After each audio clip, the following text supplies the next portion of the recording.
Another law of the mind is this: the things that we think about just before we go to sleep have a tendency to become powerfully effective in changing our lives and attitudes. This is because of the fact that the subconscious mind has a chance to work on these things and bring them into reality while we're asleep, because there are no other disturbing thoughts to interfere with this process. Now, I imagine you're sitting there wondering to yourself, well, what were my last thoughts before I went to sleep last night? This is the StageCraft Daily Digest. My name is Alex Vidalis. Today's episode, clip from an upcoming interview with Jim Sa. Jim Sa has a beautifully bound and published book called In My Eyes, Photographs from 1982 to 1997, hundreds of impressive and never-before-seen photos of Fugazi, Minor Threat, Void, Black Flag, Circle Jerks, Dead Kennedys, Jawbox, Government Issue, The Faith, Iron Cross, and more.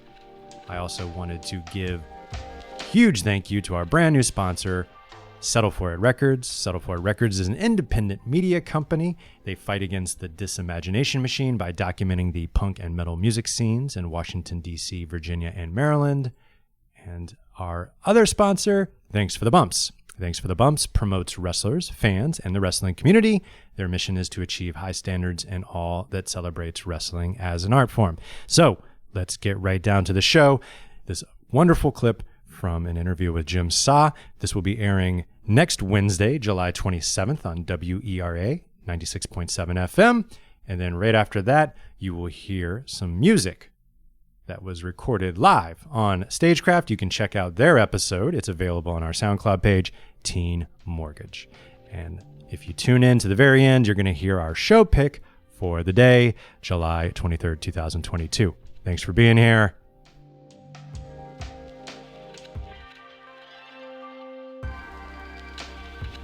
I wasn't really into photography or anything as a young person, but then in high school, it just seemed like a fun class. It was a darkroom class. You got to develop your stuff. So I just took it, and I was really getting into it before I started going to punk rock shows. I would just take pictures of, things you do, your friends or nature or flowers or animals or whatever, and I was enjoying it. But then when I started going to shows, it was just so kinetic and so much energy and so much excitement, and I loved the music. It just seemed like I had to take pictures of it. Ian said something interesting to me, Ian Mackay. He said I was going to put some pictures of the Beastie Boys in the book that I took at Madison Square Garden in like the mid-90s and stuff, and he said, why are you going to put the Beastie Boys in the book? And, and there's all sorts of, it's not a book of DC punk rock. There's national acts, there's Dead Kennedys, Circle Jerks, all these bands. But that's not what he was saying. He was saying, why put them in there? And I said, well, we're a good band and people love them and the photos are good. So, why wouldn't I? And he said, well, he's like, I think you should only put pictures in the book that you had to take, that you were compelled to. And I said, I thought about that for a minute, and I thought, okay, well, the Beastie Boys show, I was actually hired. I was a professional photographer by then, by the mid-90s, and the British music magazine, New Musical Express, actually hired me and a writer to go up there and shoot it. So he's like, okay, there you go. It was a gig. Like, I wasn't, I wanted to, but I wasn't like this early bands like Minor Threat and Scream and Void and Faith and all these bands I photographed. Yeah, baby. We just give you a little bit of taste. We just give you a little taste of it. Now, if you want to hear the rest of that interview, it's going to be released next week. It's going to be airing live. Well, that makes no fucking sense whatsoever. It's going to be airing on WERA 96.7 FM. That's on Wednesday at 7 p.m. Wednesday being Wednesday the 27th. So Wednesday, July 27th, you can hear that on WERA, 7 p.m. Eastern Standard Time. Shortly after, it will be available on our in our stream, which is both on Apple Podcasts and SoundCloud, and pretty much any RSS scraper will find us if you put in the right address. You can also just, as I mentioned earlier, you can just use your web explorer of choice and use it and say StageCraft, Don, Alex, Amanda Dove, Fred Hoff, Wilfredo, Nelson Morales. If you web search those terms, I'm pretty sure you'll find our show, or at least someone who's ripping off our show. Either way, you're going to hear our voices. Now, here's the thing. When people come on StageCraft, when artists come on StageCraft, oftentimes they perform live. These performances always killer. They always slap. This one is no exception to that. We had Teen Mortgage on the show. Their episode is available on our SoundCloud page. You should check it out. And a reason you should check it out?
Holy moly, where does the time fly? So on this episode, you heard a clip of the upcoming episode with Jem Saw. Please do tune in for the entire episode. It is a wonderful, wonderful interview with an incredibly talented person who documented an incredibly important time period, not just in music for DC and the DMV, but for music worldwide. There are so many bands, musicians, and artistic movements that have their lineage directly tied to the DC punk music scene and to punk music. It's well worth your time to listen to a man who was there, boots on the ground, seeing it all unfold right in front of his eyes. In my eyes, if you will. Thank you so much for being a part of the very first episode of StageCraft Daily Digest. Keep listening every single day that I remember to upload an episode, every single day until someone tells me to stop.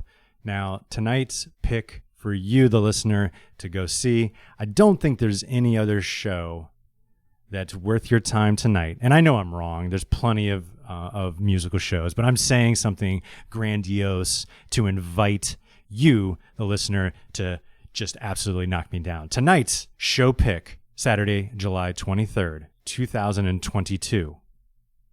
Jawbox and Burial Waves at the Black Cat in DC. Now, I don't think that's going to be a huge surprise to anyone who listens to this show, but hey, people, get off your ass, get your shit together, and go see Jawbox tonight at the Black Cat, Saturday, July 23rd. The year is 2022. That's just in case there's anybody listening to this 10 years in the future, and I don't want them to get confused. Now, as we are at the end of the show, I have some words of advice for you to be real, to be worthy, to be loved.